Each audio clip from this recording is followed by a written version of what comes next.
In today's video, episode 2, I'm going to tell you about my first week of training because I have signed up for a 48-hour endurance race. But not only that, I'm going to answer the top 3 questions that are asked of me as an ultra runner. Number 1, do you run the entire time?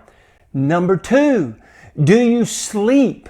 And number 3, what do you eat? But not only that, I'm going to throw in a bonus on my favorite shoes that I love to wear, and are they worth the price? And so, by the way, if we haven't met, I'm Tony Johnson of All Things Tony J, and my desire is to motivate and inspire you to take those micro adventures. Because you see, I'm not going to Nepal, and I'm not climbing Mount Everest, and you're probably not either, right? And so it is that I started this channel to remind you to go out and take those mini adventures, those micro adventures all around your house near you. But today, don't forget, not all micro adventures have to do with travel. Some of them can be of the personal nature, and that's why I decided to enter a 48-hour endurance race. So without any further ado, come on with me, let's go downstairs and let's get this thing started. Well, my first week didn't start off so great. In fact, here in North Alabama, we were part of the remaining scud and muck and mess that came up because of the tropical storm that was in the Gulf. And so the first few days of training was nothing but a wet fest. I mean, it was raining, it was horrible. But then the rest of the week turned out to be beautiful. In fact, you couldn't have asked for more for training for a 48-hour endurance race. In fact, I got in about 30-something miles. I had a long day of, I believe it was 13. And just so you know how I train, just so you'll understand about ultra running, because what I want to do today is talk to you about, well, really what it's like for an average runner. You see, I'm bigger than most ultra runners. My body comes in at about 230, 235, normally when I'm training about 220. And so whenever I show up at an ultra race, it's like a skinny fest has broken out, and I'm like one of the big guys. And so I'm a middle of the pack finisher, but because I'm 57 years old and I really work hard, sometimes I can actually place in my age range. So if you've been thinking about getting out and trying just running as a hobby or as a sport, I want to encourage you to do it. In fact, next time in episode 3, I'm going to tell you how I got into ultra running. But enough of that, let me tell you a little bit about how I train.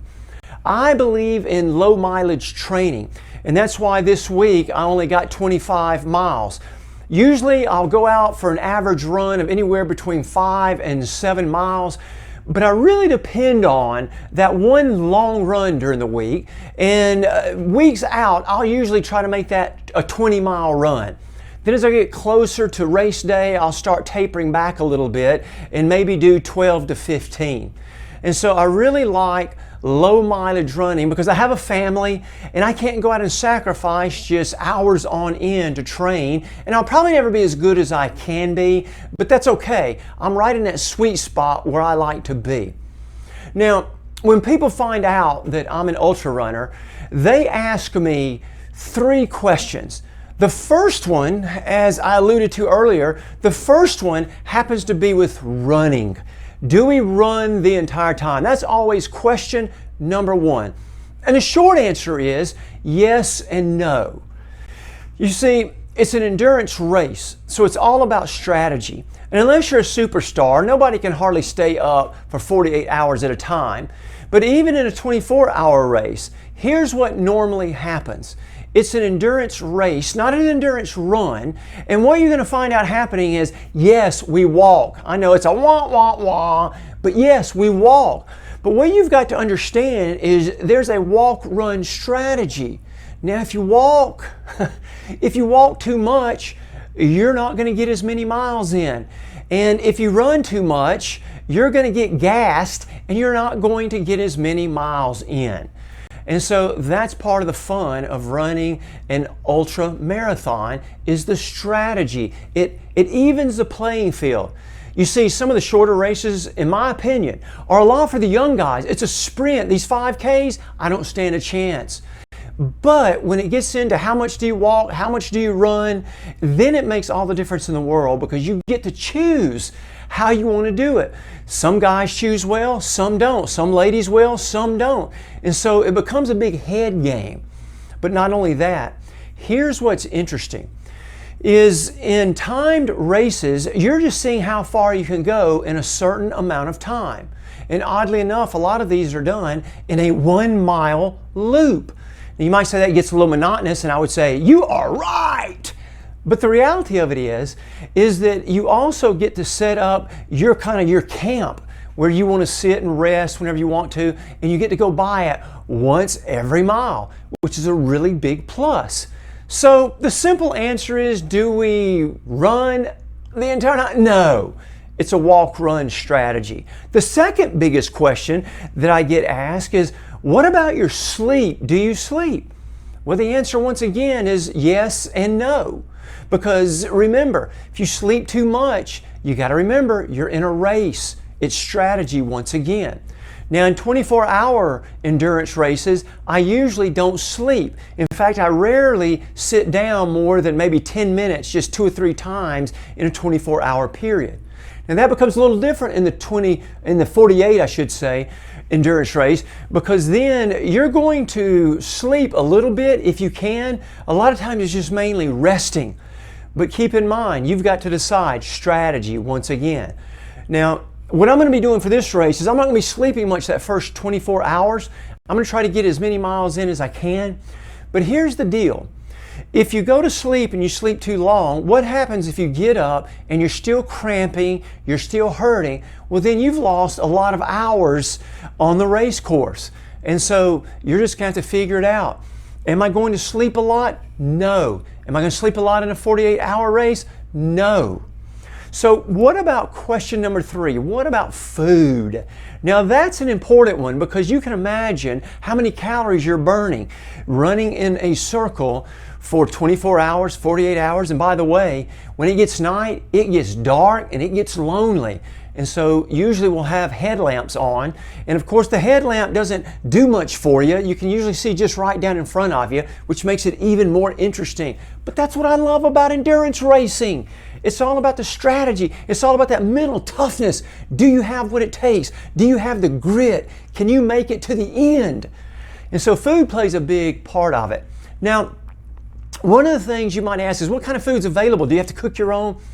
Well, usually the race director sets up a tent and you have food, various selections. And some of the things that I love the most happens to be the little potatoes, and put a ton of salt on it. That is delicious. I love pickle juice. You would not believe how good pickle juice is, just downing it when you're about 4 o'clock in the morning and you're bummed out and mentally you're not doing good. To hit that, oh, it is fantastic. You see, there's so many things that can go wrong in a 48-hour endurance race. But not only the sleep, not only the walk, run, however you're going to do that, but nutrition is key. And so there's a lot of fruit. There are a lot of sweets, a lot of candy, so you get that sugar hit. But the thing that I love the most is something called Tailwind. And I love, if you can see here, I love the berry flavor. Tailwind is awesome. In fact, for the first pretty much 24 hours, I don't even eat any food. I drink Tailwind as much as I can. Now here's something you need to realize, that when you're running for that long a time, your GI tract is bouncing up and down, up and down, up and down. So it is crucial that you take the nutrition when you're training the way that you will take it on race day. Because if you don't, you can be in the greatest shape of your life, and if your stomach sours, instead of hitting that finish line after 48 hours, you'll be somewhere in the did not finish group blowing chunks over on the side. And so what an incredible, incredible strategy you have to have for a 48-hour race. And so now I want to give you a bonus. You might call this number 4. What shoes do I prefer? What shoes do I wear? Well, first of all, I'm a big Hoka fan. And right now, I'll be wearing these in this race. And this is a Hoka One, and yes, that's the way you pronounce it, Hoka One Rincon. Now let me tell you why I like the Rincon. The Rincon has stretchable fabric, and what I have found, that is really, really good to keep your feet from sweating very much. Are they going to sweat? Yes, but they're not going to sweat as much in something with a mesh. I don't know if you can see it, but you can see through it right up here in the toe box. You can see through it. And one of the things that I have found that I do not like shoes that have any kind of front covering, like a piece of rubber or whatever it is they make that out of. Because in ultra running, your toes are hitting the front constantly, and if you're not careful, you will blacken a toenail and it's eventually going to fall off. So if I have a choice, I'm running in Hoka's, but I also have started looking at Skechers. I've got a pair of Skechers that I really, really like, and I've run a lot of miles in them, but I wasn't sure about the bottoms on them. Now this is the Hoka, but the bottoms on my Skechers have started to get a little worn in an amount of time that I just don't really think that they should have. And so I love running in Hoka Ones. Now, are they worth the price? Well, yes and no. What I like to do is try to find a pair that happens to be 1 or 2 models older than the current pair, because I look at these and I'm thinking shoes have been around, spoiler alert, for a long time. And so how much more can you do to a shoe?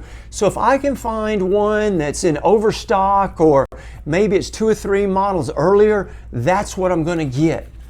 One of the things I've started to learn when I find a shoe, because they change the models so quickly, is that it's not a bad idea to buy 2 or maybe 3 pair at a time if you're sure you're going to like them, and it'll come in handy in races in the future. So that kind of answers how my week 1 went for my 48-hour endurance race. Strategy plays a big part. You do a walk, run, then you're going to sleep a little, not a lot, and then you're going to practice your nutrition, whether you eat real food or you take something like Tailwind. Now, I want to encourage you to go hit that subscribe button right now, because if you're thinking about getting into ultra running and you're looking at timed races, I'm just an average guy. I am not your superstar. What I do will probably line up with what you're interested in, unless you've run track in high school or college or something like that. So I want to encourage you to get out there and do those micro adventures. Start to think about what you're going to do as a goal in your personal micro adventures, so that you might do something to live the abundant life. And so thank you once again for tuning in. Remember, hit that subscribe button, because in episode 3, I'm going to tell you how I got into running. I'm going to tell you how my week 2 went. And I'm going to tell you a little bit more about strategy for the average guy. So with that, again, hit that subscribe button, and I can't wait till I see you next week